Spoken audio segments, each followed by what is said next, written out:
In this topic, we will discuss on how to decompile the APK file using JADX graphical user interface tool for static analysis. Before we get hands-on with this tool, we must understand about the version features provided to users which make reverse engineering of applications easier. Tree view of classes and methods. JADX GUI displays a hierarchical view of the classes and methods within an Android APK file, making navigating through the app's code structure easy. Source code view. JADX UI provides a clean, syntax highlighted view of the decompiled Java source code, making it easy to read and understand. Text search. JADX GUI allows users to search the decompiled code for specific classes, methods, strings, making it easy to locate relevant code. Preferences. JADX GUI provides various options for compiling and decompiling process, such as enabling the defuscation process or specifying file extensions to exclude from decompilation process.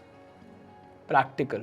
In this module, we will use JADX GUI tool to perform decompilation on the Android Goat application. Let us start now. Open your JADX GUI tool, drag and drop the Android Goat APK file into the tool.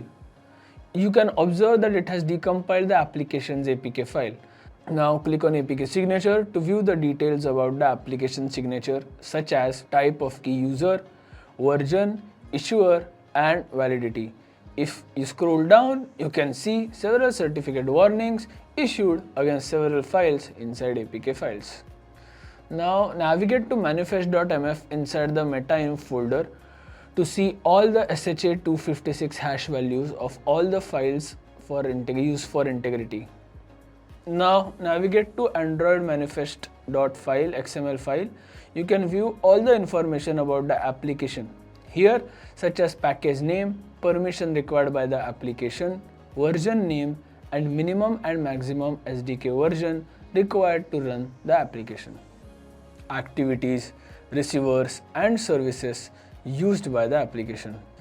You can also view the activity source code of the application from the navigation panel. Navigate to source code, then OWASP again to view the activities and source codes.